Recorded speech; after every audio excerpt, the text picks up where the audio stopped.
Okay, this is Mike Davis, and welcome to kind of a special tribute episode of the Lovecraft Easing podcast.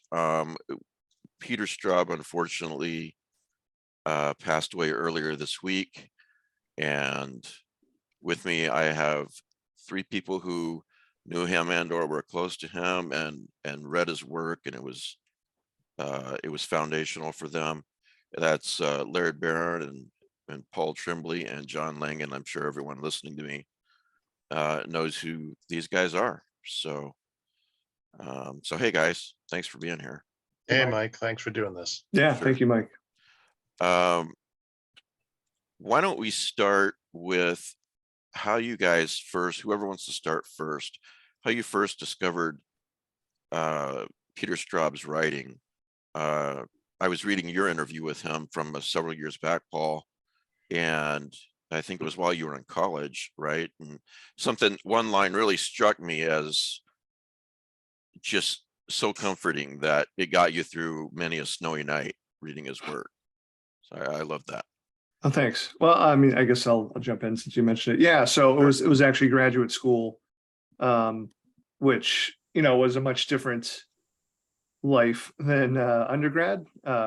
Undergrad you get tons of friends, you go out and party, and grad school was more of like a serious, I don't know very many people. And I also had no money either. Like my parents were getting divorced. I got to go to school for free, which was amazing. They paid me like $1,000 a month to live and teach one class per semester. So most of that first year, especially, I was just holed up in my room and reading. And like many people, I discovered Peter Straub's work through Stephen King, both reading The Talisman, which I thoroughly enjoyed, and then it's like, oh, I have to read more of this Peter Straub guy. And it was such a different experience, especially, I mean, it's weird to say at that older age of like 22, 23, like I was very much a young reader, I would say in some ways, or at least like new to reading for pleasure. And, reading Coco and Shadowland and Ghost Story first after The Talisman, that was probably the next one. Those books had went into some areas that not like, I felt like uncomfortable, like an exciting uncomfortable, but also like I wasn't sure what Peter was doing, but I knew I wanted to know more about what he was doing and why. And I think I feel the book that really made me feel that way in this sort of those early snowy days of Vermont was his short story collection. Was it Houses? Why am I spacing on the title? I'm such a jerk. Houses Without Doors. Yeah, Houses Without Doors. I remember reading some of those stories and not understanding them. Right. Again, coming from a place where, I essentially only had read Stephen King at that point. I read a line from Neil Gaiman recently, and it was something like, if short stories are important to you, then you must read Peter Straub's short stories. Absolutely. And I guess the last thing I would say is, but it wasn't the kind of thing where I was turned off. It was like, no, I have to know more and I have to get better. And I'd purposely put some of those stories in Houses Without Doors away and then come back to them. And I don't know, some of my favorite stories of his are the ones where I have to keep coming back, because even now, I don't think I fully grasp the greatness of Pork Pie Hat, which I reread yesterday. And reading it again yesterday, I got so much more out of it. Including it's like, geez, maybe there really isn't anything supernatural happening in the story at all, as opposed to maybe my earliest readings of it, and just all the sort of the details and the character details of Hat himself, but also the history and how music is interwoven. Like, and you start off with the introduction to music, and it becomes a different kind of story, but then it comes back to music. I don't know. So anyway, that was my introduction. Who wants to go next? John? Sure. It's funny, actually, because I had the same introduction in that I read, it was through Stephen King, but in my case, it was I read Danse Macabre when I discovered King, basically freshman year of high school, and I went on that kind of kick. I mean, already there were a dozen books to read, right? So I was picking them up at the bookstore, or I was going to the library, and so I got Danse Macabre, and King has a chapter on Ghost Story in it, and I was just like, holy cow, this book sounds amazing. And I can remember, and I didn't, not having read the book, obviously, and also being a very young reader, I was like, I'm not 100% sure, what King is talking about all the time here, because it's actually a really good discussion of the book. But my library had it. The funny thing is, I told this to Straub before we were sort of starting to get to know each other. This is like World Fantasy in like 2009, I think. And I had my copy of Shadowland, my little paperback with the silver foil cover. I was trying to get him to sign it, and he was already happy. And I was like, oh, no, like, sort of pouring my heart out, and he was like, oh, I was like, I found you in Don's Macabre. So you're a King bot. And I was like, no.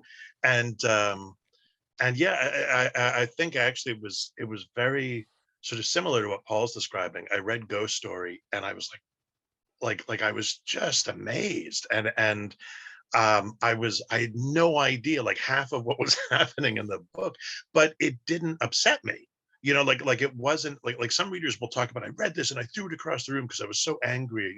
Who's this guy think he is? No, I was like, this is amazing. And then my library also had a copy of Shadowland, so I went right to Shadowland, and I used to return to them on a pretty regular basis, just rereading them, trying to understand like what's going on here. And that was actually really, really exciting. That there was, and I can remember in my early 20s, maybe early to mid 20s, maybe even mid to late 20s, going back to Ghost Story, and it was a whole new book. I decided to teach it in a class that I was teaching, and I just saw all kinds of things in it I'd never ever noticed before. And as Paul's saying, like, I've no doubt that if I read it again, or when I read it again, the same thing will happen. It'll be an entirely new book for me again. Just if you remember a couple of things that when you taught it, what was important to you to get to your students? Well, we taught it in conjunction. Like, I was teaching them some of the texts that Peter riffs on. So like he riffs on in Ghost Story, he riffs on the turn of the screw. He kind of rewrites it in essence as the experience of this one character. So we sort of like made our way through the turn of the screw, and then it was like, okay, look what this guy is doing with this. And so some of it was I was trying to present narratives or novels and stories and such that were like, this is horror, but this is not just like slasher stuff. Sorry, Stephen Graham Jones. This is stuff that is doing really sophisticated and interesting things with narrative. And yeah, I sometimes, my students were just like, they're sort of sitting there like this, while I'm like going on to it, and but that's that's teaching. The excited professor and the glazed eyes of the students. Yeah, pretty much. I mean, that's describes many of my interactions. Laird, what about you? About 1980, started reading Straub. He was way above my reading level to really comprehend what was going on. He's one of those writers I encountered him early and really enjoyed what I read. And then as years went by, it became sort of the snowballing effect that, by the time I was in my 20s, he was, a foundational writer for me. You must have started about age 10 then. Mm-hmm. Yeah. And, I'm looking at the publication dates. We had a lot of old books. And so we had some of his older stuff, but I didn't really read that. I read, I think the first thing I ever tackled was like Shadowland, which came out right around then, and then Ghost Story, and then Floating Dragon. And so, and I didn't really bounce off them, but I didn't fully, I wasn't able to fully appreciate them. But it's still pretty, especially since I had Westerns to read and bodice rippers and comics and you name it. I had a lot of choices at that time. That was early on when we moved out there. I hadn't exhausted all our library, our portable library, but I still was fascinated by him. And I think that there's an element of voyeurism in a lot of his best work. to some strange degree. I mean, it keeps, kind of like the group of kids or young men who encounter something horrible in their, early on in their lives. It could be kids, could be adults. And then later on, they must reunite to confront it. He goes back to that time and again. But I think, and you could go through his work and pick out, I mean, just like any other writer, right? Who does enough work, you're going to start picking out themes, recurring themes, or, things that resonate with that person, maybe even unconsciously. But one of the things that I don't know that's really been talked about a lot with his work, I've never talked about it, is the voyeurism that's inherent. And kids love that. That's something that a 10-year-old kid can latch onto. I mean, the whole thing with Peter and his friend when they were spying on, Alma, and then I forget it was Benny or Gregor, crushes the guy's head in the house, and the other kid escapes, and that's all about voyeurism right there, and spying and whatnot. Those are things near and dear to a kid's heart. But I think the main reason that I really appreciate him right from the start is because my father and I had an extraordinarily oppositional relationship about everything. And it just, during that stretch from age 10 to about age 16, it built to a crescendo.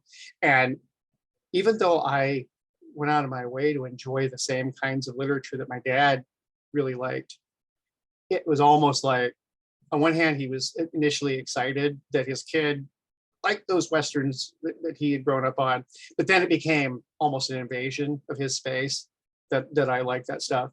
But he didn't like horror, really. He liked a little bit of Stephen King, and that was it. I don't know how we ended up with the Straub books, but I think part of it is that they cross. Straub always crossed so many lines that, you could easily say, well, this is not really horror. This is also something else, something bigger, I guess.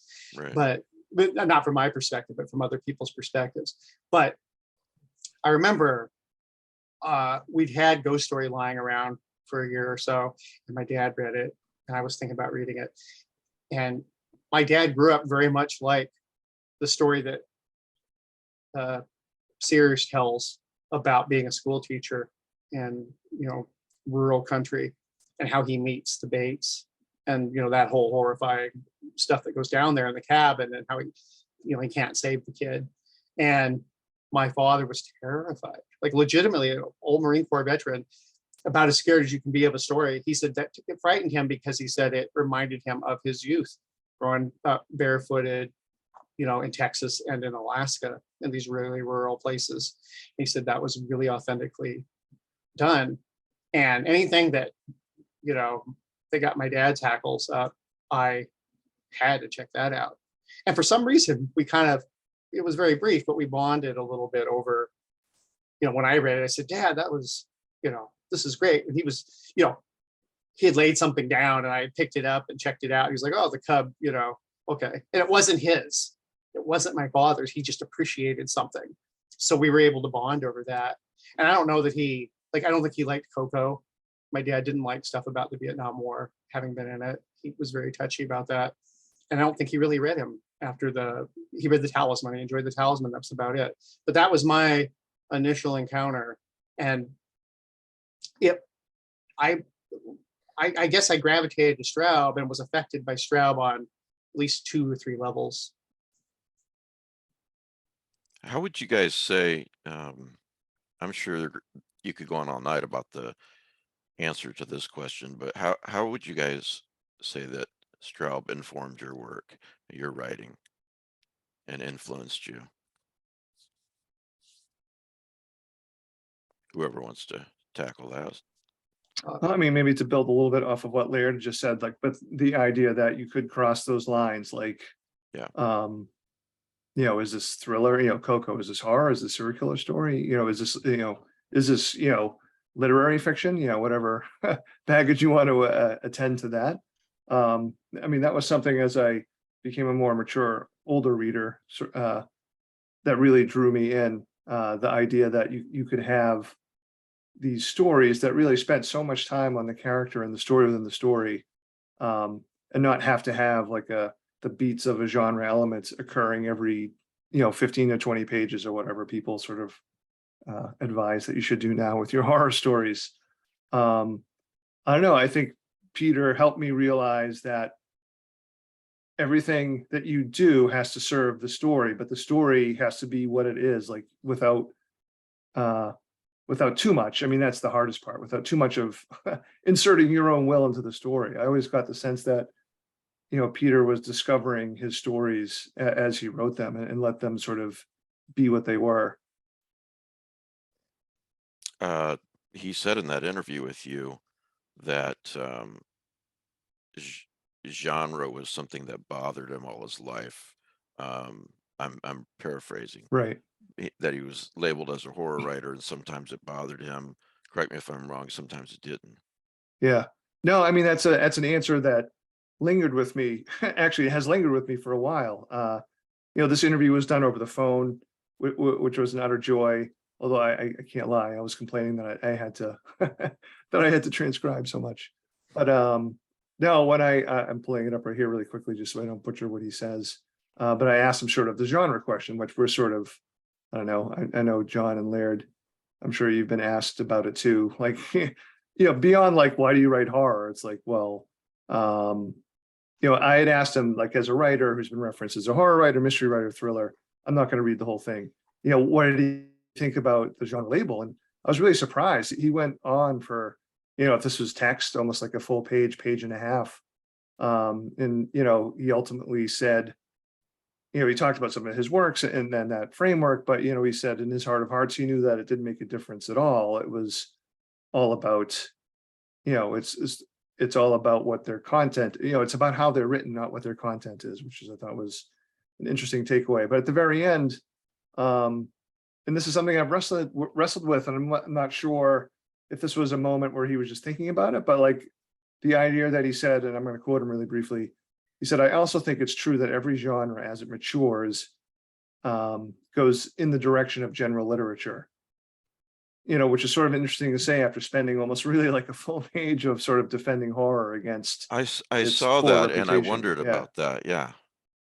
Yeah, and he said, he's talking about it's the only thing it can do. It's all that's left once you have everyone crawling down alleyways investigating murders and the like. And to me, it was almost like, and I don't want to put words into his mouth because he said what he said, and I wrote it down. But it felt a little bit like, I think he was talking about his own work there, as opposed to maybe all genre fiction.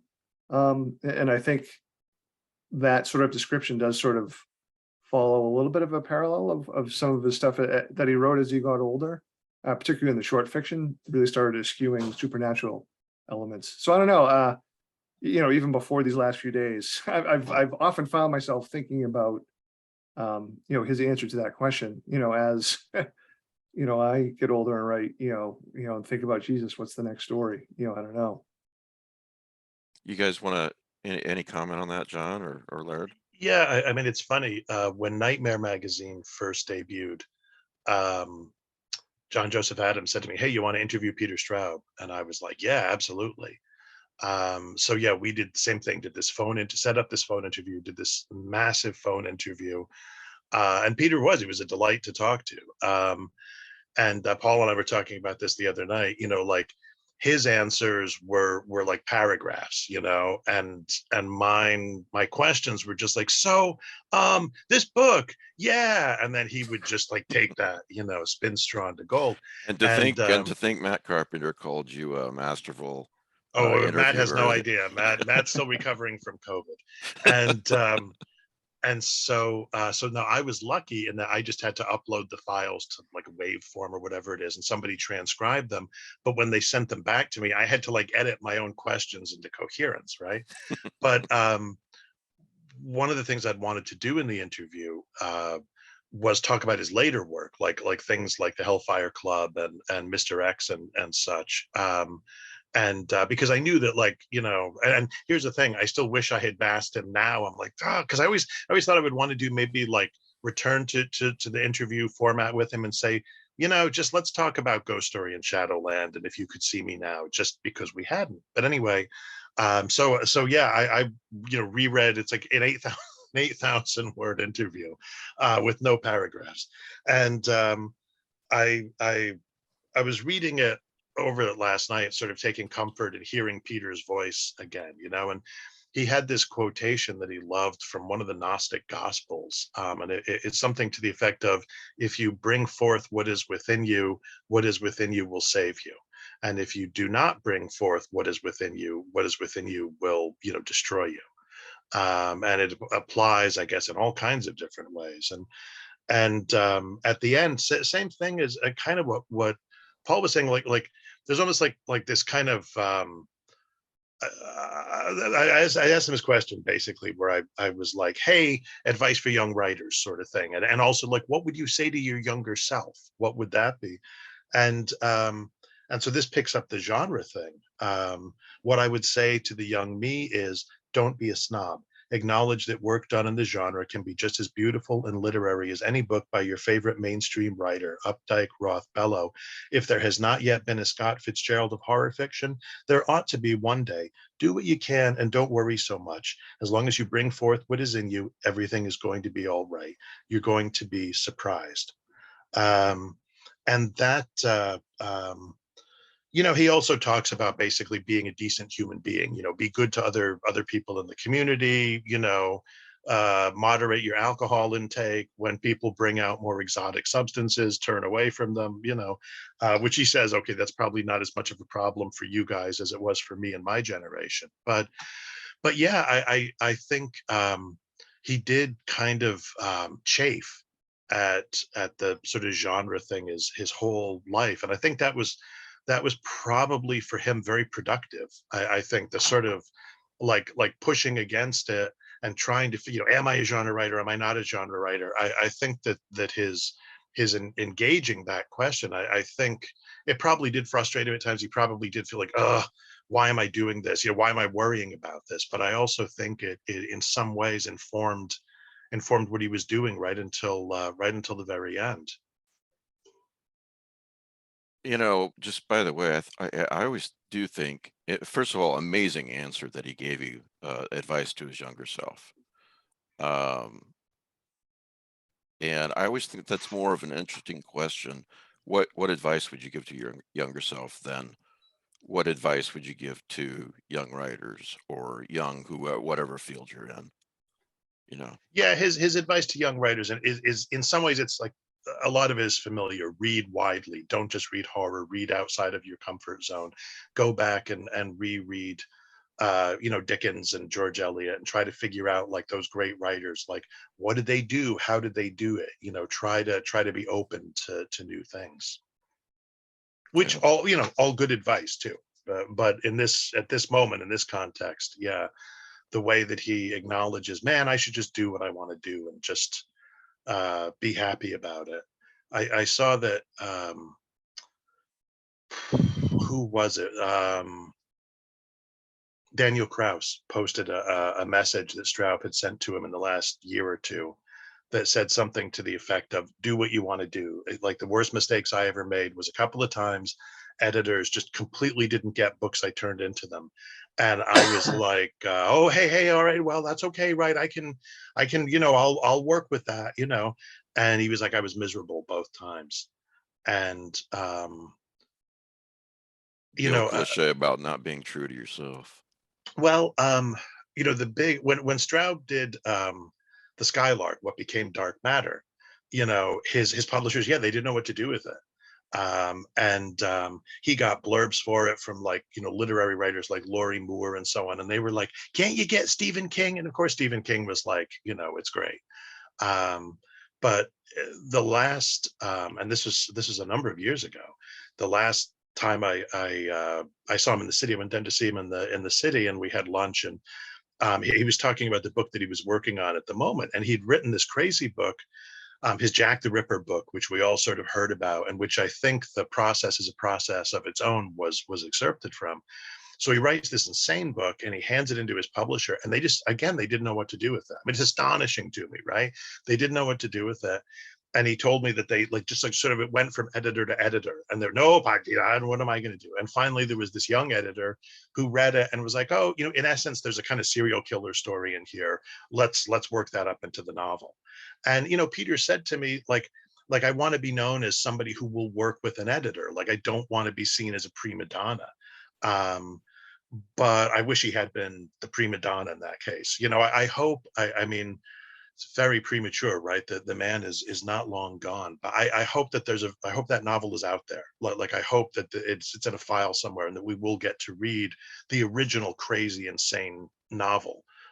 Because the thought that he was still doing that, that late in his career, that to me is really exciting, you know, as a writer. So yeah, that's just, you know. What what struck you most about him as a person? Can I butt in? I just wanted to hear what Laird would have to say about Sure. the answer to like how Anytime. did, Yeah, how, do you, yeah, how do you yeah. think Peter informed like your work, or where do you see Peter? Oh, sort of- yeah, that's right. Yeah, I guess all of you didn't Yeah, get there. sorry, I was just like dying to hear that answer. No, you're right. I was Go trying to ahead. shut Laird up. I was like, no, he doesn't need to answer this. Yeah. Well, Peter Straub is somebody that, especially, you know, in the mid-aughts, as I started to kind of perfect what I was trying to do with cosmic horror, he and T.D. Klein were really like on my desk all the time. Ghost Story, or Coco, and Dark Gods by Klein.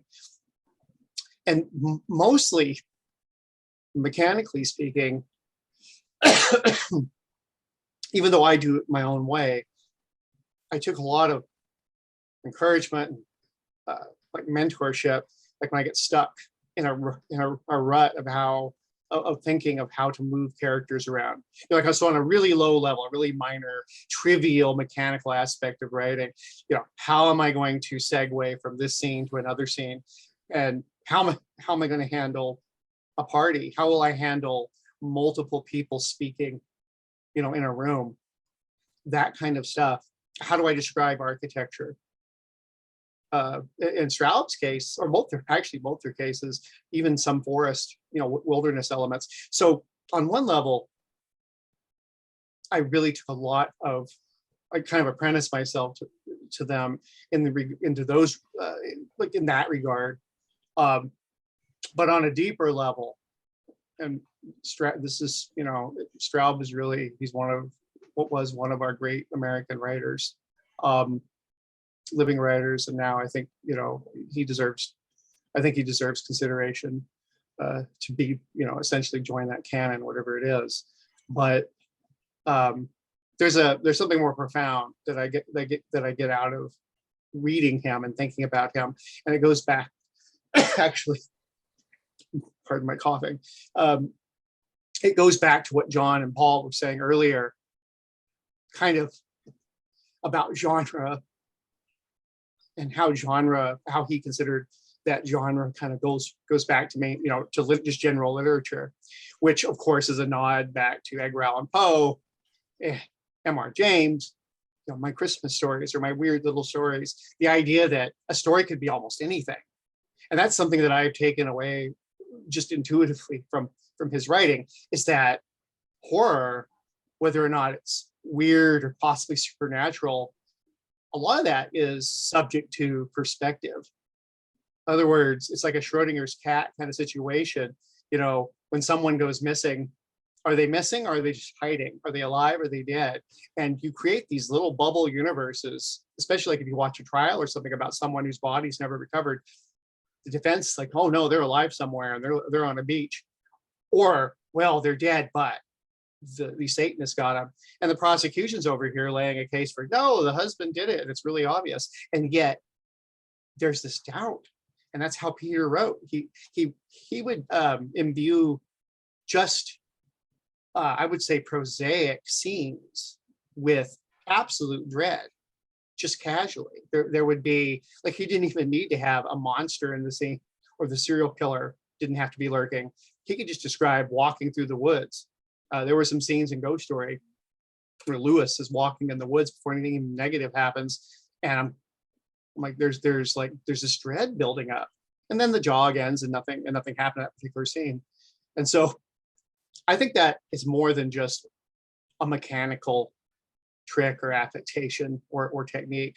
That's a philosophy. Then the philosophy is something that I'm really looking at hard.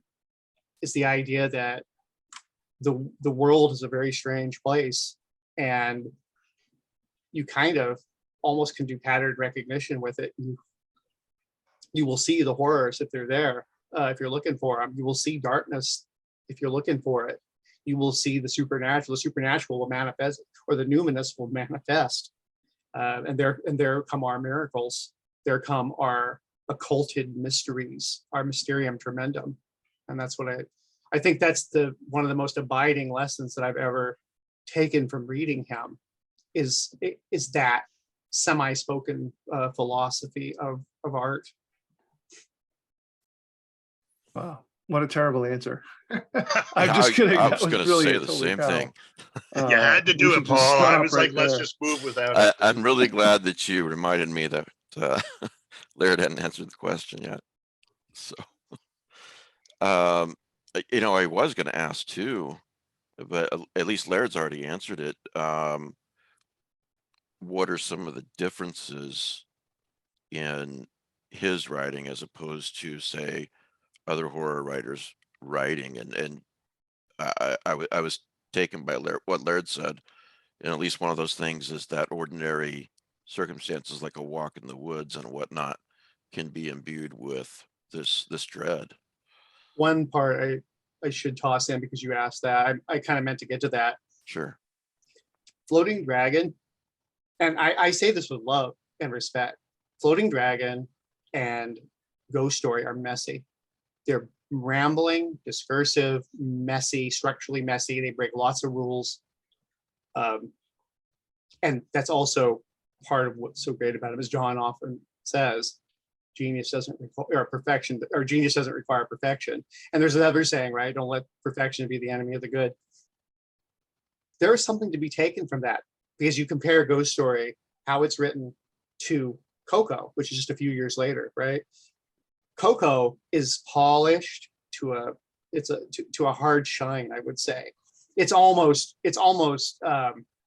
roil your stomach with how sterile it is in places. And then, of course, he gets very descriptive and Baroque in other places. But overall, compared to his other big novels, Shadowland, Ghost Story, and Floating Dragon, that is a disciplined. It's literally just elbows in, and he just is punching, and he's not. There's no haymakers in that thing. It is. He's the knife fighting, whatever he's doing. And I remember reading an interview where he talked about how he had to rein it in. He wanted to write something that was much closer to a commercial novel.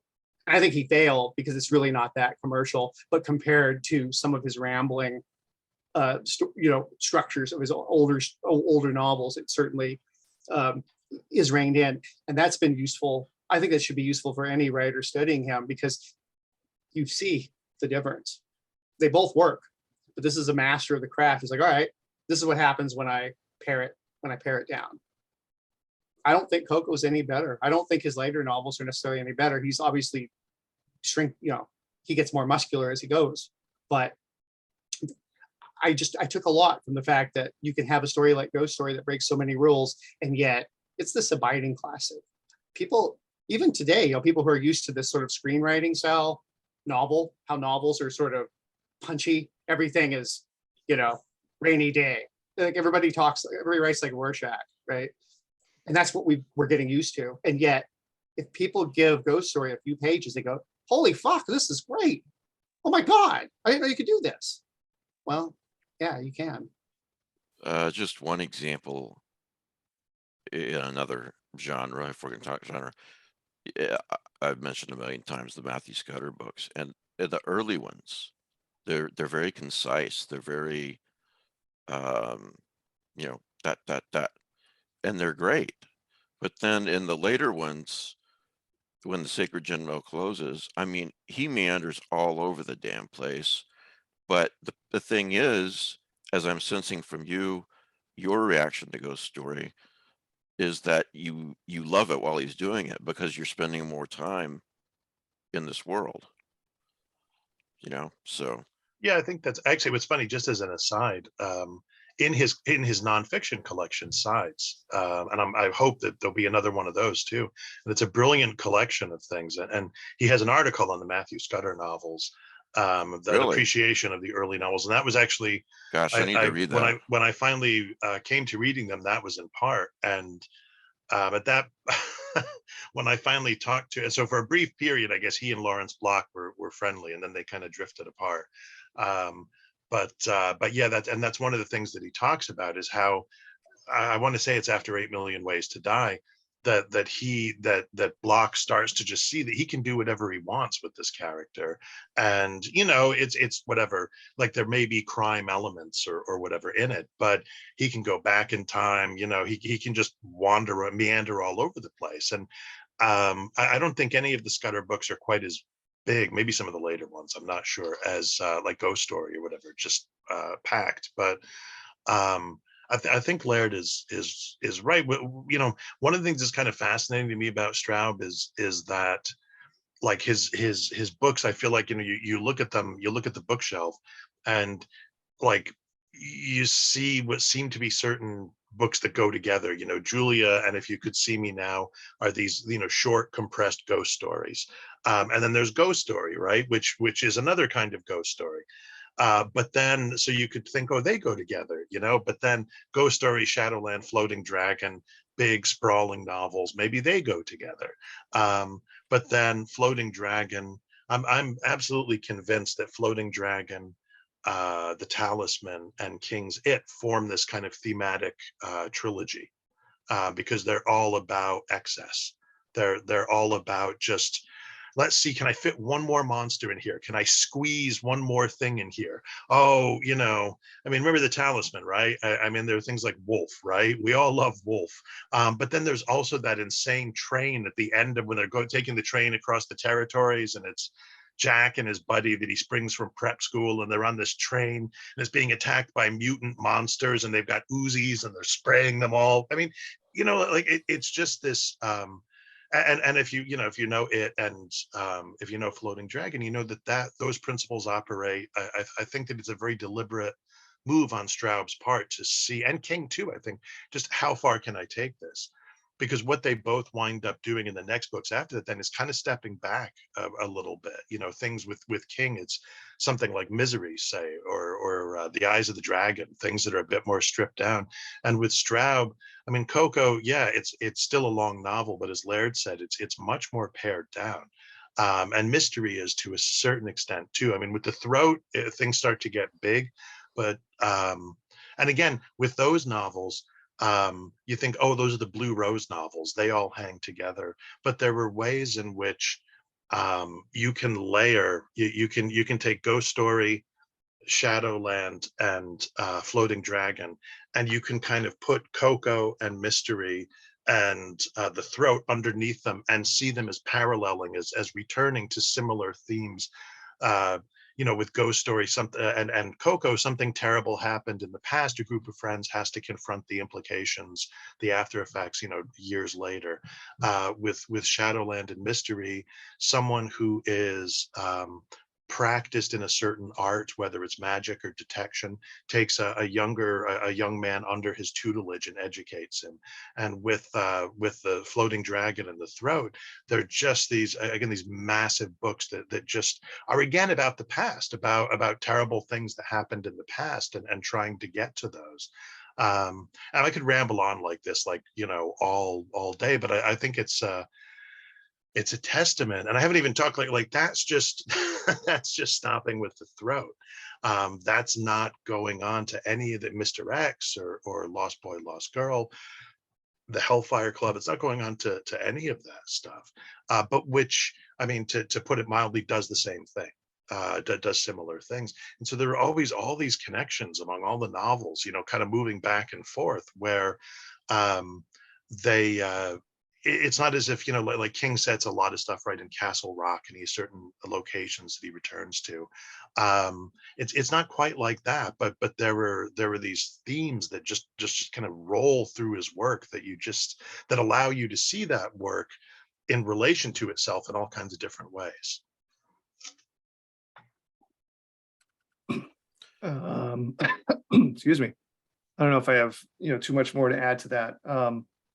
I would say sort of a brief anecdote, when the pandemic, first hit in March 2020. Well, I should say we first shut down, right? The US and most of the world in March 2020, like so many of us, terrified and didn't know what to do. And, I couldn't read, I couldn't write. Those were small problems, obviously. Like most people, I was just sitting on my couch and just fretting. And eventually, as the weeks wore on, I was supposed to read some books to blurb, and I just couldn't get into it. So what I did was I took Down the Throat, which I probably last read in the mid '90s, maybe, and reread it.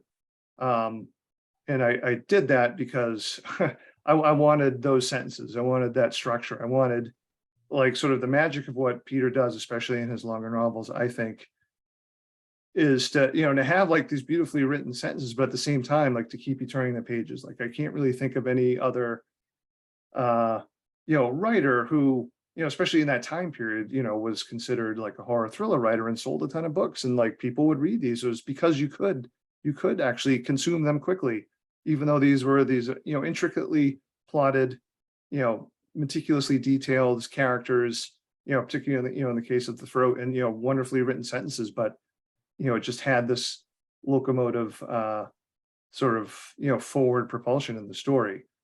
So I guess I would just sum up all of that. All of that is to say is I think of Peter, I think about his ambition.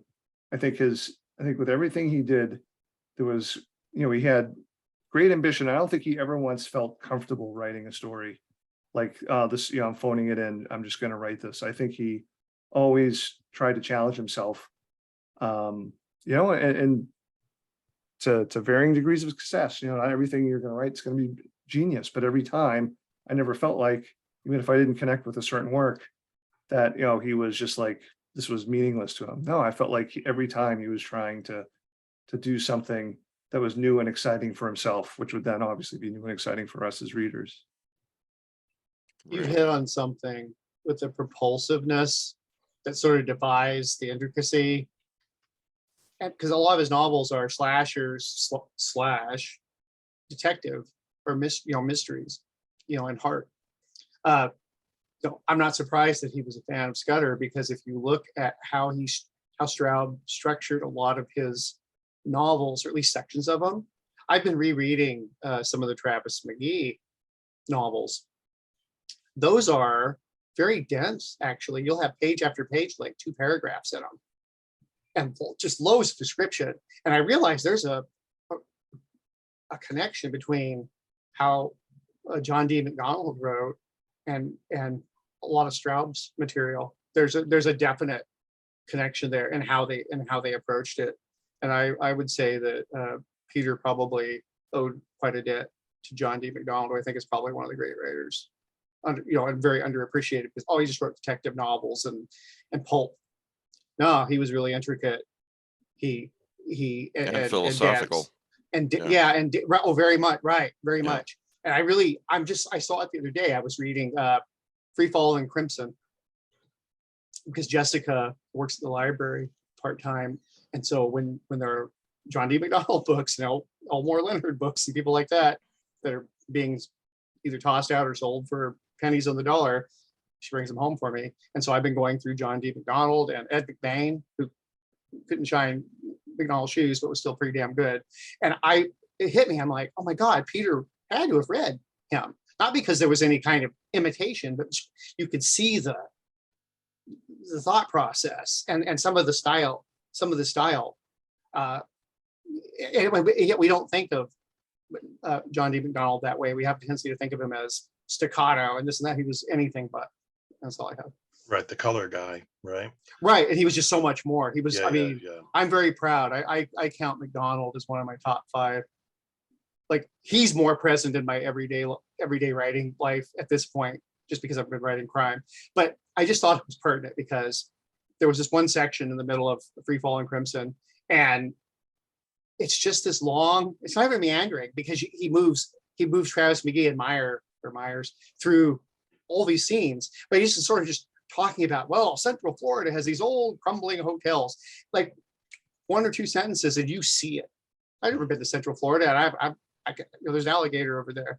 I can feel the humidity, and he just takes you through that. And I'm like, this is exactly how Peter Straub would do it. Well, I should say exactly, but I mean, this is the kind of mastery that Straub demonstrated with this kind of thing. Just deftly moves you through with these dense paragraphs. Just move, but he doesn't over describe anything. It's just da da da da da da. So there is the staccato in there, but it's this rhythm. It's more like waves. And Peter did the same thing. He just did his own thing with it. Reminds me of Zelazny when he would first introduce a character. He didn't get too much into what they look like, but he returned to it later if needed. You know, his rule was 1, 2 to 4. He was tall, dark, and he wore a black cloak, or he was tall and he limped. And then later on, if he's important, yeah, you get more. This is an aside, 2 asides, but real quick, since you mentioned Travis McGee, he really informed me personally as far as his philosophy. One of his sayings was, "I take my retirement in shifts," and I was like, that's the kind of person I want to be. You know, I don't want to work till I'm 65 at a job I hate and then live for 10 years and have a heart attack. So it really informed me. And then the other thing I was going to say is, I'm very glad I brought up Scudder, as I often do, John, because I didn't know that Peter Straub wrote an article about Yeah, him. it's his. I had picked up the collection sides, Cemetery Dance. They probably had it on sale, and I was like, oh, I should get this. I've been meaning to. Right. And it's just a delight. There are these amazing essays in there. Straub was just an amazing appreciator of different literary works. There's a great essay on Dracula. One of I think the best essays I've read on Dracula in there. It's funny. The last time I read The Throat, I remember thinking that somehow Dracula is standing behind this book, and I've got to ask Peter about that at some point. Just to pick up on what Paul was saying about his ambition. I went to see him read. God, I can't remember the name of the bookstore now. I think his daughter was working at it at the time. It wasn't the bookstore she owns. This was obviously a bit before that. And he gave this reading. Gary Wolfe was there, and all these other people. And he read from this part of A Dark Matter. I was a sort of publication party for A Dark Matter, and he read from this scene where the character of the eel is sitting. She's heard there are these women, 2 or 3 women who have they're suspected of stealing something, and so she's pretty much blind at this point. Right. But she's brought in to listen to the stories that they tell. It's this astonishing scene. So afterwards, and everybody's just sort of hanging on every word, and it gets done, and Peter probably answered a few questions, and then we're all going up to get our book signed, and I was just like, man, that was something. And he was like, well, I just wanted to see if I still had chops or not, if I still had the chops. And I was like, man, you have the chops, don't worry about that. But in some ways, that's kind of, I think that can be a really healthy attitude. I think it can also be extremely neurotic and disabling, but I think in Straub's case, I think it was healthy. He wanted to keep pushing forward. So, those later books that I mentioned, like Lost Boy, Lost Girl and In the Night Room, I mean, they're having written these giant novels. He just suddenly turns out these little novels, a few hundred pages each. And Lost Boy, Lost Girl did very well because you can read it, I mean, commercially, because you can read it as just a thriller, sort of simple thriller. But at the same time, you go back and you reread it, or maybe from the beginning, you notice that there's at least 2 levels going on in this thing. But then In the Night Room is just utterly bizarre. It's fantastic. It's just utterly nuts. And I think it still sold okay, but I think a lot of people were just like, what is this? Because it just, Lost Boy, Lost Girl, you can read that, as I said, serial killer narrative. This thing, though, it's, I mean, it just all sorts of crazy things start happening. And it is in some ways Straub's 9/11 novel. It's his, Tim Underhill. Part of what he's going through in that novel is having, because Straub placed him in the East Village, that's his home, and so he has seen the towers fall, and he's seen all the horrors that have happened before that.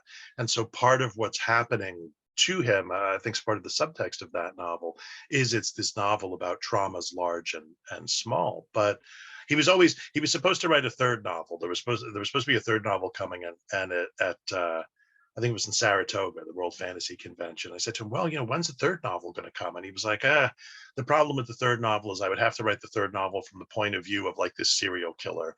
And he was like, I don't think people would read that. Now, I don't know if his editors had told him or if he had just made that decision. And he said, I have kind of thought at some point I might try to do it, but use different names. And that made me wonder, like, were the sales bad enough? I mean, the thing is, for Peter Straub, right? He sells 200,000 copies of something, and those are bad sales. You know what I mean? Like I sell 200,000, and I'm like, I'm living on easy street.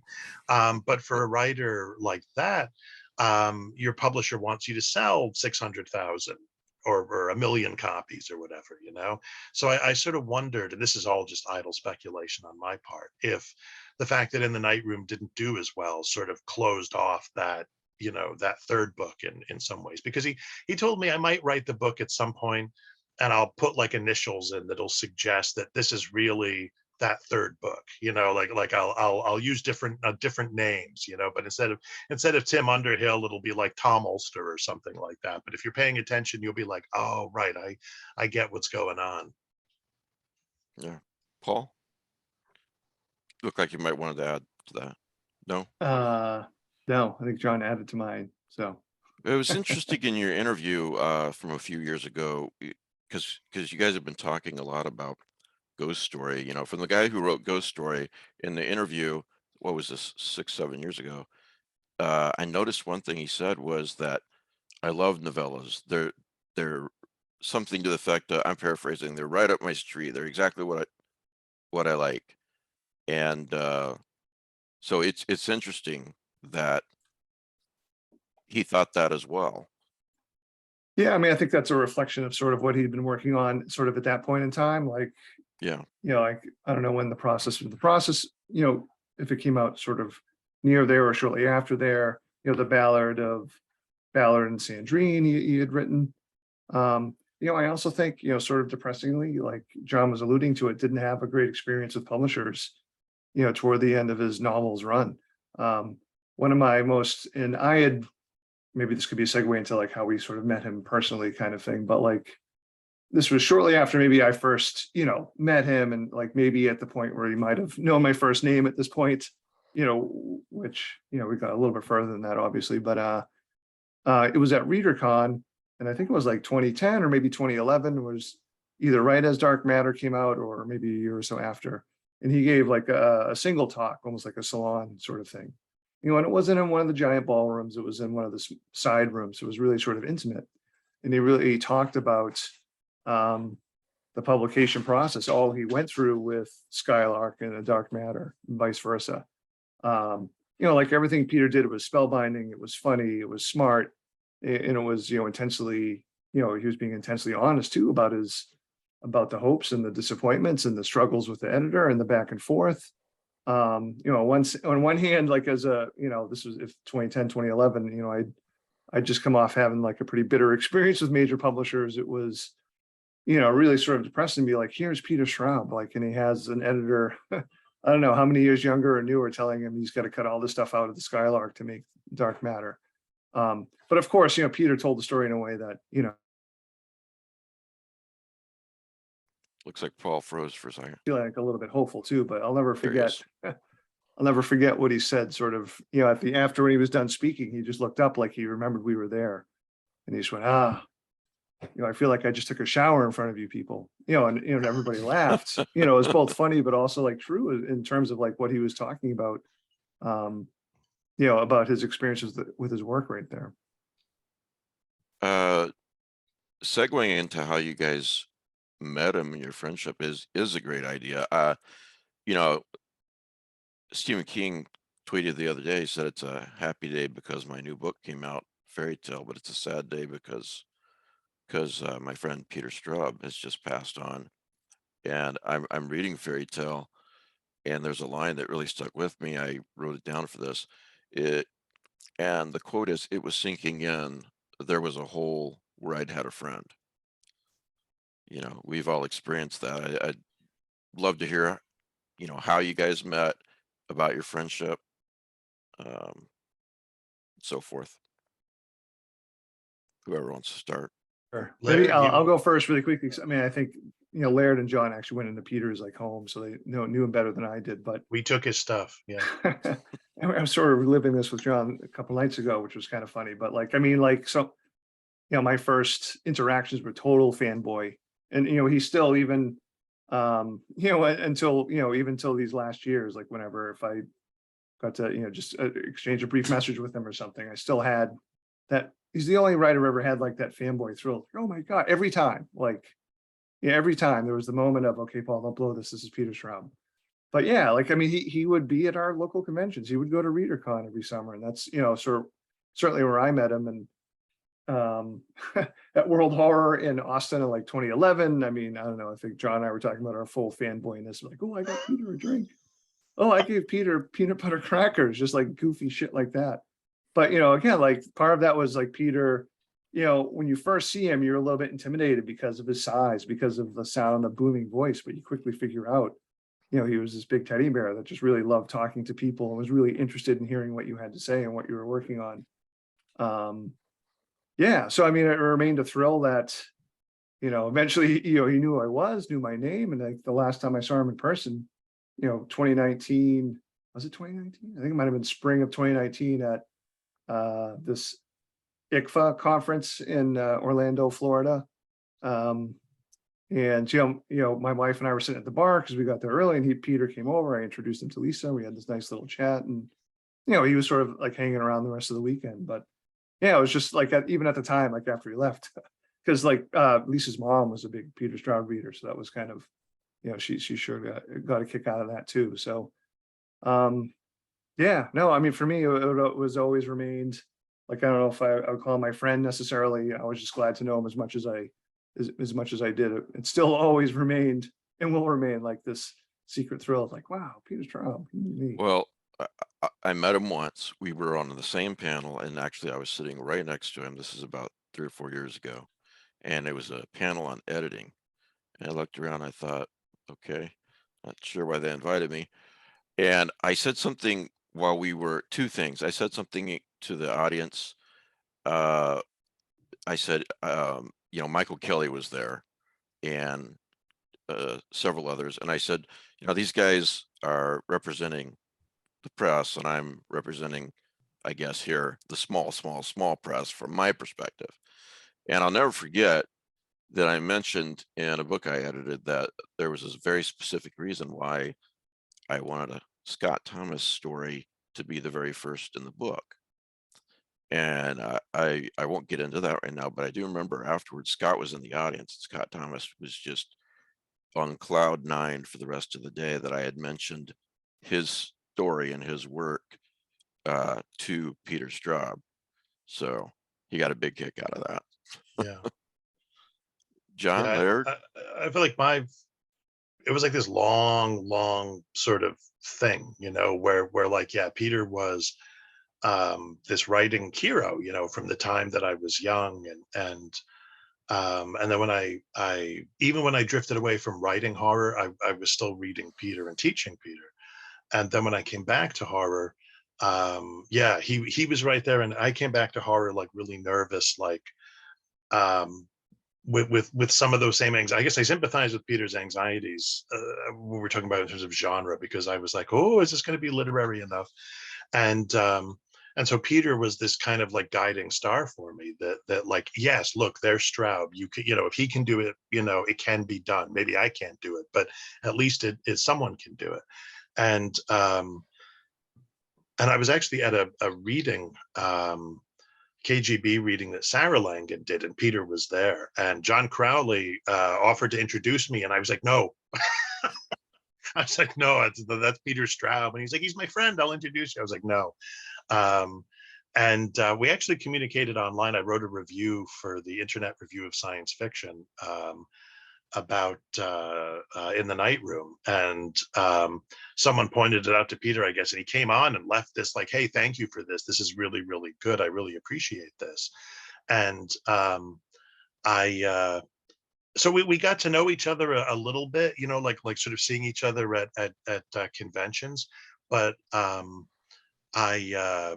when my first novel came out, I think it was when we were in San Francisco, my publisher, actually, I think it was actually Ross Lockhart, gave him a copy. He was like, here, you should read this. And he read it on the plane, and he sent me this email, and he was like, wow, you know, you're really, really good. And so, yeah, after that, you know, we would just see each other every now and again. And he was always just kind of full of energy, you know, like in this good way, you know. And at that same World Horror Convention, you know, they had some reception one night, and I was standing across the whatever crudité table from Peter Straub, and he's like, so your book, how did you write that? And I was like, so I'm telling him, oh, I had this idea, and he was just like completely, you know, sort of enthralled. And it was like that holy shit moment where it's like, I am sitting here in Austin, Texas, telling Peter Straub how I wrote my first novel. And it was just it was just this astonishing moment. And he was, with all of us, and with certain other writers, Gemma Files, you know, I feel like he never failed. When people would ask him about novels, he would mention our stuff. He was always very generous. Oh, who are good horror writers, you know? And it wasn't just a kind of flavor of the week thing. I mentioned these guys. It was he kept coming back to our stuff, which obviously is a point of pride, but is also, it was such an incredibly generous thing for him to do, because you know, he had to be, I know he was aware that, you know, if he did an interview, a whole bunch of people were going to read it. If he wrote an article that said, here are some horror writers you should be reading, people were going to pay attention to that. And yeah, that was Laird and I. When Laird came east, we went down to visit him. This is when he was still living in his brownstone on the Upper West Side. And so we made the pilgrimage, and we get there, and it was like, it's funny, he has this novel, a fragment of a novel called Perdido, and it's about this hotel where you keep going up level on level. That was what his house was like. Like, Laird and I started in the basement, and the basement was like he had our books there for us to sign. He'd ordered our most recent books, and then we had books for him to sign. So we all do the signing thing, you know. And then it was like we just sort of slowly went up level by level in his house, you know. And oh, those are all the first edition Raymond Chandlers. And you know, as you could imagine, there were just like books everywhere. But there were also photos. And you know, like some of the photos were like, hey, that's me with Stephen King, and that's our kids. And you know, but then he had like pictures of, like, say, like John Ashbery or Jack Kerouac, just these writers who were, I imagine he got to know Ashbery, but that they kind of moved in the same circles. But even if they didn't, these were just like his sort of heroes. You know, he had pictures of them up, and then we finally get to the top room, the attic or whatever, and that's his office, right? And it has all this, you know, big table and computers, and there's more books. And the way it was set up was he had an assistant, and she had it was one of those attic situations where I guess the roof must have been a kind of sloping roof. So you had like one side is his office, hallway, and the other side was her office. And he had these big bookcases, and they had like 10, 15 copies of all these different limited edition things that he'd done. And there's this one thing that he wrote called The General's Wife. And there's this whole crazy story behind it. But it got him in a lot of trouble with the Mexican writer Carlos Fuentes, and there was like all sorts of legal action taken. So anyway, the thing was, it was allowed to be printed, but it could never be reprinted. So he like hands me a copy. He's like, here, I've like signed this book for you. And my wife had just bought me the book. She found a copy, and I was like, Peter, I'm sorry, man. You know, like, I have this already. And I know that he thought like, here's this big deal. And Laird was like, I'll take it. So I found it because Laird left it here. And I found it the other night. I opened it up, and he crossed, like, X'd out my name and wrote, who the hell is John Langan? And I said, this book is for Laird Barron. What's a cursed book? So yeah. it has to curse you. I'm leaving this here. It's like that pie and thinner. Yeah. Take it, you know. So yeah, I mean, like I said, I went down to see him again a few years later, and he was a little more frail at that point. But was when we talked about that was when we talked about Lawrence Block. That was when we talked about heavy metal bands, and I wish I could remember which band it was, because he was like, oh, and it might have been Slayer. He was like, yeah, their guitarist or their lead guy really loves my stuff. I was like, okay. That's not Slayer. I don't know who it was. It's probably Bolt Thrower or somebody. Nah, it was, this Or would the have been about Sword. 2015, 2016, something like that, and I made a comment about, I was something to crack about like Black Sabbath or something. He was like, no, I think I'll stick with Slayer. And just like, Peter Strauss, I'll stick with Slayer. I'm sure it wasn't Slayer, but that's just what it was in my mind. And then, yeah, like Paul said, we saw him at conventions, and he was always happy to chat. A lot of writers, especially if they're really established writers, when you talk to them, everything becomes an excuse to talk about their work. And fair enough, right? They've earned it in some ways. Peter always wanted to know what you were doing. And he was happy to tell you what other people were doing. Yeah. He was tremendously gracious in that sense. I was about to comment on that you guys, the man that you three are describing is obviously a very generous man, a very gracious man. I've said this a million times on my podcast, but I really so admire people who become successful, who at the same time remain kind and still have a degree of humility. So I admire the hell out of that. And if this episode tonight, the crossing out of your name and writing who the hell is John Langan and writing it to Laird is worth the whole episode right there. Right. Well, I was like, that's the story of my life, And I've been looking for that because I have a lot of books packed away. I'm like, oh, it must be in another box. So I didn't even know you had it. Yeah. It's a curse. It wants to be with you. It wants to be John. here. Right? It wants to be with. I'll tell you what, though. Before I talk about how we met, my favorite part about the visit to his house, there's a lot of good things, but I think my favorite part, I didn't talk about that when I wrote about it, was sort of the ruthlessness of the writer part of Peter, because when we get to the top, and he's like a really off the cuff tour guide. Like there's not a spiel. It's just, but it still comes off almost semi-professionally, like almost like a script. He's because that's just how he is. His thoughts are so ordered. But we get to the top, and my favorite part about the whole trip, although I never said this, was him just describing in not quite so many words how he would tell his children, well, Daddy has to go to work, and for 8 hours, just like if I were off at the factory, can't be talking to me. And then he would shut the door, and their little scratches and cries, throughout the day. I, as a writer and a child-free writer, I was like, all right, I can dig that. I respect that. So that was my favorite part, but of that particular. So I met him in 2006 at World Horror in San Francisco. And I'd only had 3 or 4, maybe 4 or 5 things published at the time.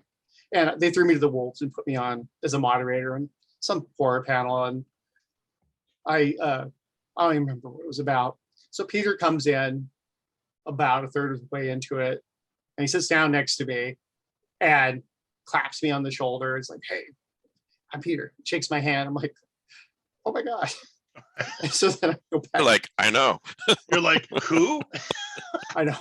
Peter. Get the hell off this panel. Who do you think you are? Didn't catch your last name. I looked at his name tag really close. So anyway, so he, really, enhanced the panel, shall we say. And then the next time I met him was at, pardon me, ReaderCon.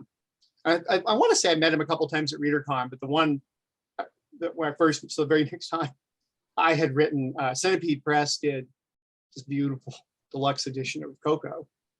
And Jared said, well, you told me you like Peter Straub. Would you be willing to do the afterword? And I went, would I?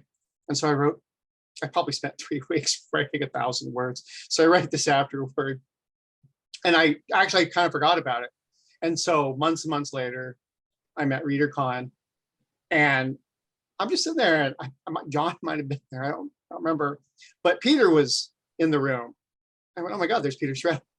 And somebody said something to me, he looked over, and it was like a polar bear had just spotted me. He literally just he was dexterous and deferential to people, but he basically bowled his way through the crowd, and he had booze in each hand. He had a glass in both hands, and he had to put one down.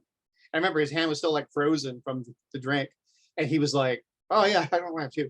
So then he started shaking my hand, and we talked about, he thanked me for doing the afterword. And I was like, that was a pretty big moment, but I don't remember it was at that ReaderCon or another one, but I had been on a panel with some people, including a critic or two, and I won't say whom, but I remember he was like, after the panel, I was standing in the crowd talking to him, and he had this he could get this really intense febrile sort of laser beam focus on you.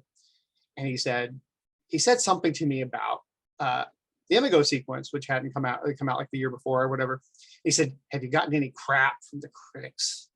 Because he had read it and he really liked, he said that he really loved, especially the title story. He goes, but I can see where the critics would just give you hell because you did this or that. And I said, yeah, and then he quoted somebody who hadn't slagged the book, but he quoted somebody else. He goes, that's like when I'm near X critic. He goes, I always have to restrain myself from snapping their neck, like just reaching over the guy in front of me and snapping their neck like a twig.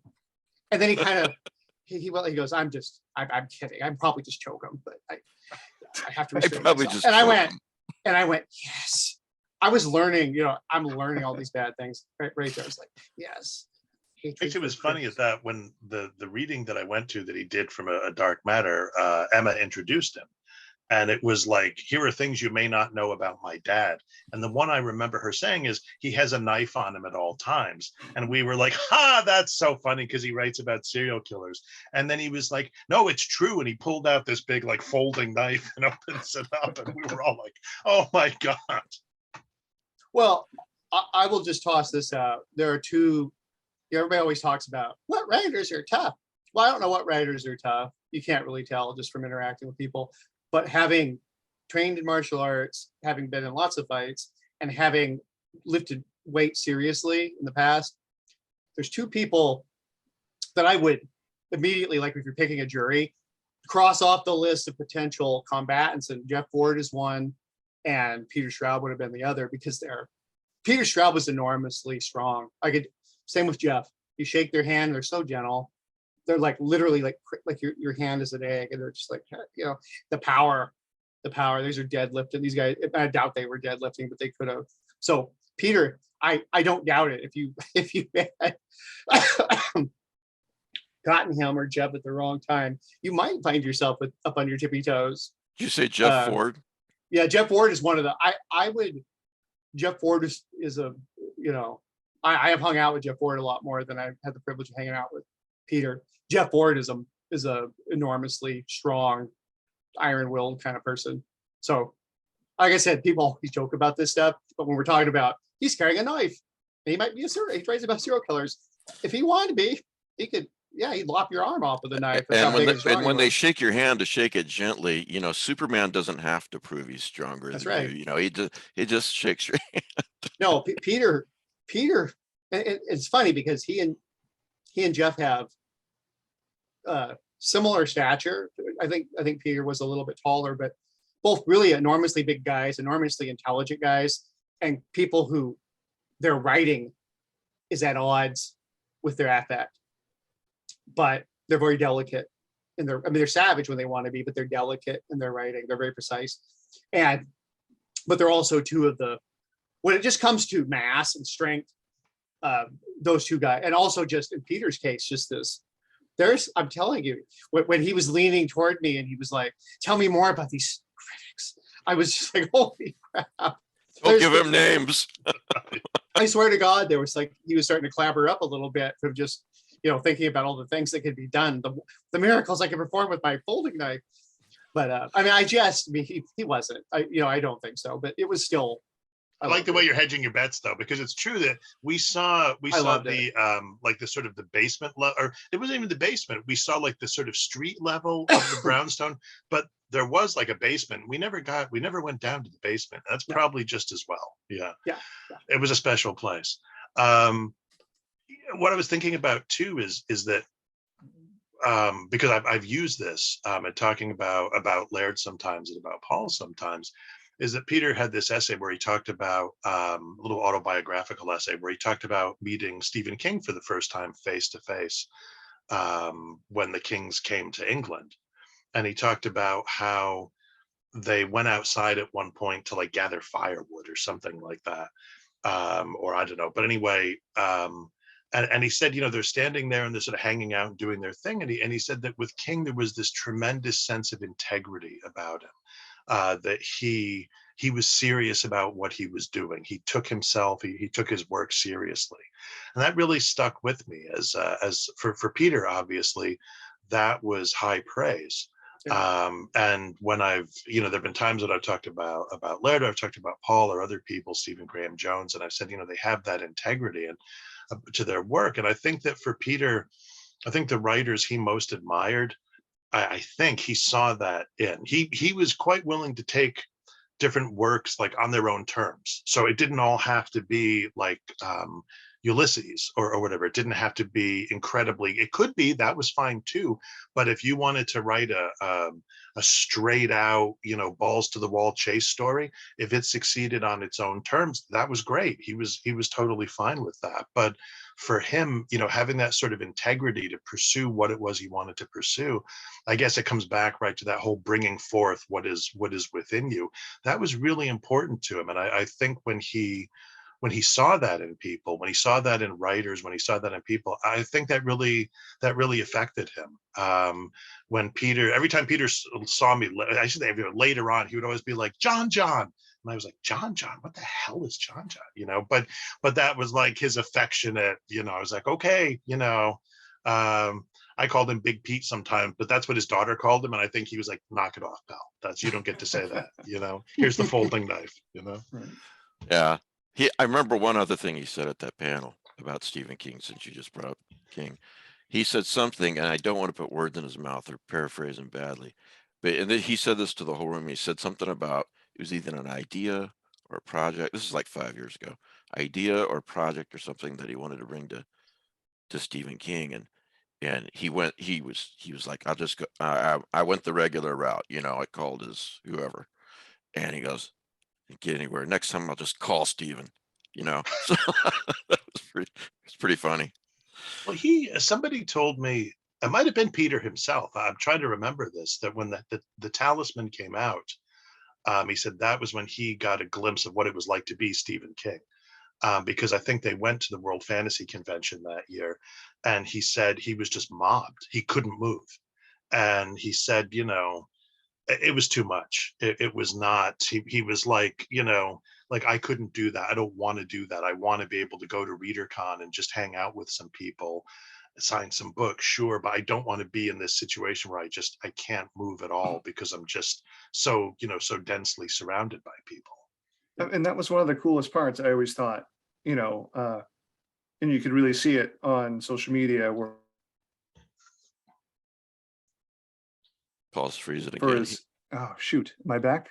You Yeah, you should be in Emma's room like you were last time. You No, I had think no problems. I don't know what's going on. Am I unfrozen? You're good. unfrozen. You're good. Unfrozen caveman lawyer. Yeah, I was saying, that's one of the coolest things about Peter was he was at all these conventions, and you could really see that, and he was so available to everybody, to schlubs like us, but also like, to close friends he'd known for years and years. And Yeah, it's really been lovely reading all the stuff from like close friends like Liz Hand and Kelly Link and Brian Evanson and Dan Shawn and like all these different writers, and and Tanana Reeve Dew talking about how supportive he was when she first started, and other people just saying he was just always he was always there, he was always so approachable, which was I don't know, I think yeah, he wasn't as popular as King was, but at the same time, I don't know, like to give of yourself so much to Yeah. others when you don't necessarily have to is a pretty special thing.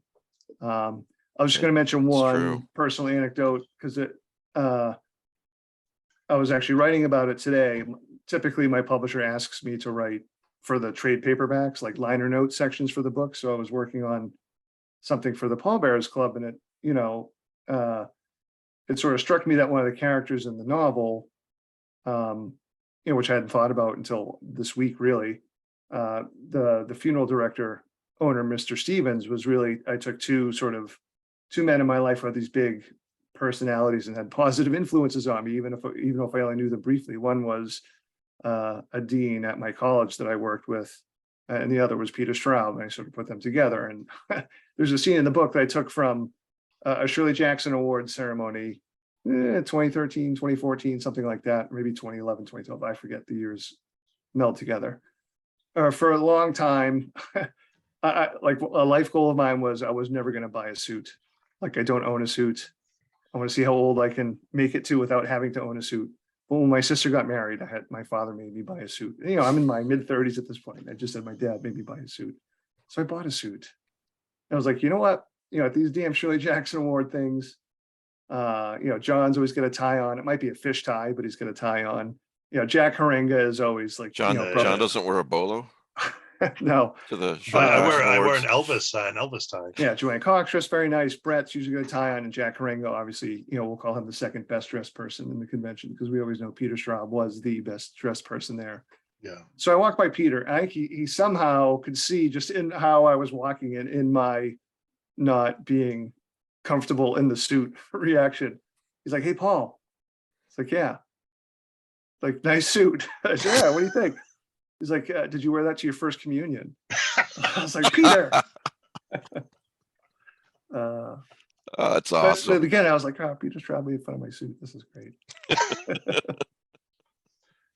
But Yeah, yeah, I'm sure you guys saw this, but his on Twitter, and I'll link to this in the show notes when it goes up. But the Twitter thread tribute from his daughter Emma is just beautiful.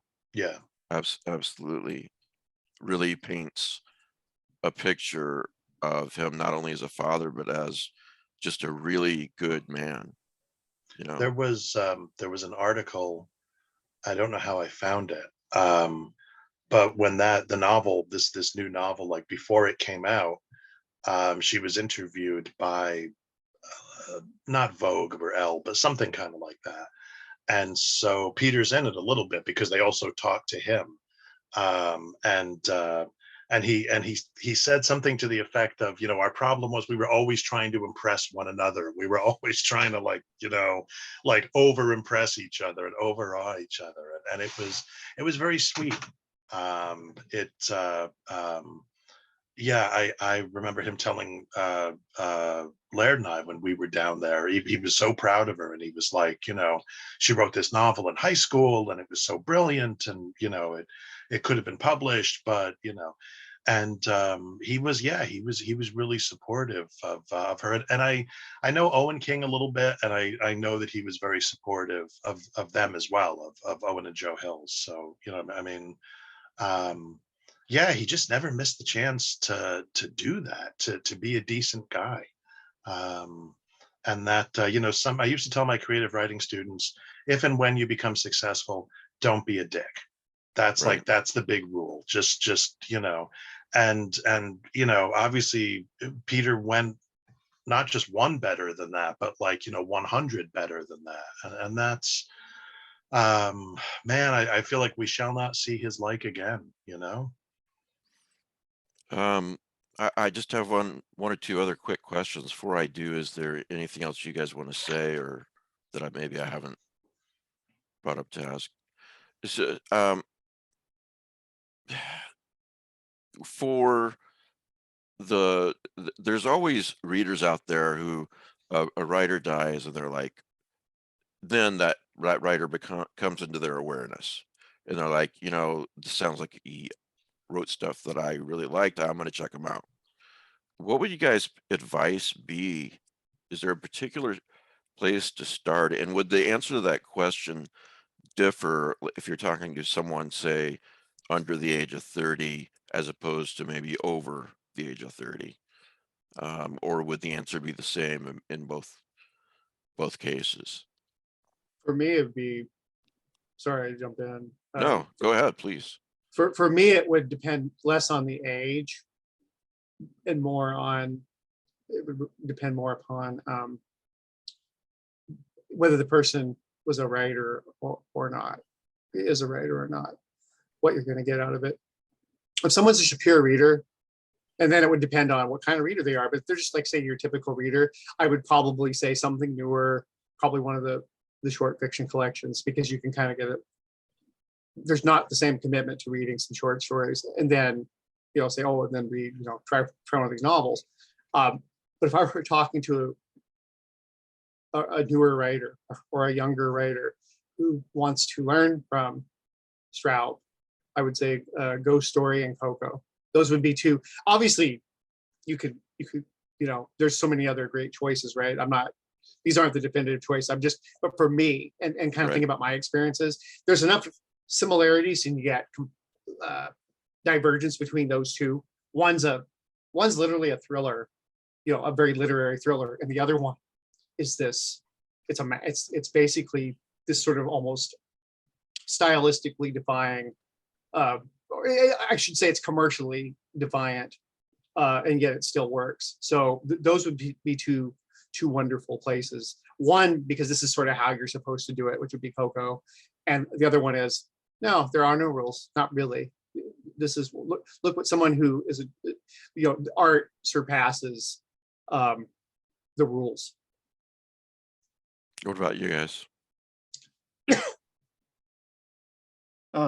So I actually had a friend who had said, she had read Ghost Story, and that was it. What should she try next? And I just, more as like a personal choice for her. I said, I knew she was super busy, so I did suggest Magic and Terror, or Interior Darkness. But if I was to if I were to generalize it, and part of this is me being maybe, I don't know, a little bit impish, but I'd say, read The Throat first. To me, that feels like a fulcrum of, like, you read The Throat, and then when you either go forward or backward, you're gonna be in for, I don't know, it's gonna be a surprise in either direction that you go out from there. I think, a pleasant surprise, obviously. Yeah, John, any thoughts on that? It's funny because I was thinking the same question, right? I was like, where do you start somebody with Peter's work? And yeah, interestingly, I did think the same thing as Laird. I did think Ghost Story and Coco, that they're and Coco is in some ways a straightforward enough narrative, and it's stripped down in terms of its prose style, although the ending of Coco is remarkable, and I can't really, like, everybody's so worried about spoilers these days, so I'm not going to say why it's remarkable.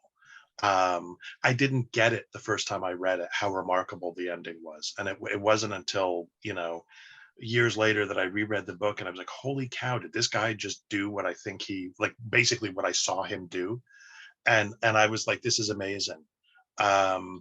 The ending of Ghost Story is also surprising, but in a different kind of way, and in a way that might not be quite as, it didn't throw me in the same way the ending of Coco did.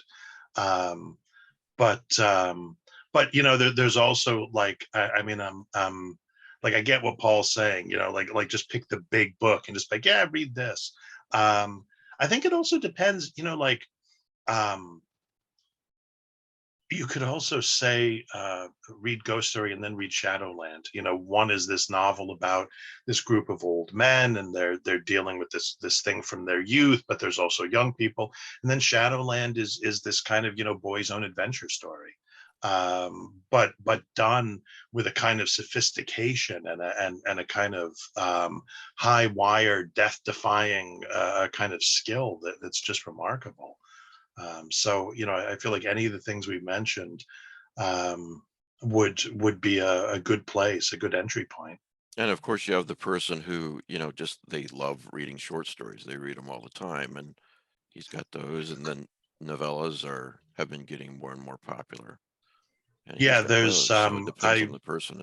Yeah. I picked up his collected stories. I think it was Borderlands Press put that out. It was expensive, but I was like, I'm gonna do it. And I want to say that the first book is like stories, and the second book is novellas. Some of those stories are still pretty long, but and I think that there may be a few things, like I want to say that he has something else coming out in conjunctions, because somehow Liz Hand was talking about that there was something else that he had coming out. And so I suspect that I suspect that in the years to come there will probably be like at least another, like, I don't know how long, like sort of volume of late stories or previously uncollected stories. There could probably be another book of essays, and like I said, I hope that novel, I hope we see that wild, crazy novel make its appearance. If not from a big press, I would hope a press like Subterranean or something like that. And I'm sure they would be interested, and that it may seem insensitive. I mean, the man is not that long gone, and here I am saying we need to get this stuff out. But I guess it's a measure of my own grief at feeling that voice has fallen silent. Yeah. That I won't. He won't make snarky remarks at whatever I say on Twitter, sort of thing, and so it's that desire to just to be just a little bit more, just one more minute. I just want to talk to you for one more minute. I just want to have just a little bit more time with you. And of course I have the books, already, and the books, as we've all been saying, they are inexhaustible. They keep speaking, they keep talking. Every time you go back to them, it's a new conversation. But even so, it's hard not to want more. What is that saying? No man enters the same stream twice, Yeah, because yeah. it's a You don't different step. stream, a different man. Yeah, yeah. Yeah. I'm gonna let you guys get back to your evenings unless you have anything else you want to add at the end here. I would just like to say remind people who have not read Peter Straub, and hopefully you've interested enough to listen to this conversation, that when you read guys like Paul Tremblay and Laird Barron and John Langan and so many others, remember that they're influenced by those who came before. Those who, like Laird, you started reading Peter Straub when you were 10 and really informed you guys' work. So I think it's Yeah, important to remember. it is, and I thank you for saying that. I think John really kind of summed all this up. I've lost some friends and colleagues the last few years, and Michael Shea, for example, or Joe Pulver. I mean, I don't want to go into a list, but Right. this was pretty hard because 40 years. Yeah, this cuts really deep. And I think sometimes, Peter edited a book a few years ago. Well, it's probably 10 years ago, called something like The Children of Poe, or Poe's Children, or something like that. And I think at one point, I remember Paul and I were having this conversation. I can't remember, but the thing is, we're all Stephen King's children, right? Stephen King is like the Mississippi or something like that, like so many of us, and so many writers in and out of genre and different genres are, we have our debt to King. But there is a maybe a slightly smaller group of us, the three of us, and as we've said, Gemma, Kelly Link, Glenn Hirschberg, just off the top of my head, who are Peter Straub's children, who we trace some Right. of our lineage to him, and without with I think Laird said the other day, that they pass the fire on to us, and then we carry it for a while, and then we'll pass it on to whoever comes next, hopefully. So I think about that. I think about that as we're Joe Lansdale likes to say, find your tribe, except he says it like Joe Lansdale does, and I can't do that. But I think, one of my tribes anyway is that, the Children of Straub tribe. Yeah. The last thing I'll say personally is that the Walt Whitman poem came to mind to me today, that the powerful play goes on and that you may contribute a verse, and that Peter Straub contributed a hell of a lot of verses, not just with what he wrote, but with who he influenced and the lives that he touched. Amen. Yeah, Absolutely. yeah, definitely. Well, thanks guys for being here. Really appreciate it. Thanks for And, doing this. Yeah, thank oh, you, Mike. no All problem. right. Thanks a lot. You guys have a good night. Appreciate it. You too. Thanks, you too. Bye.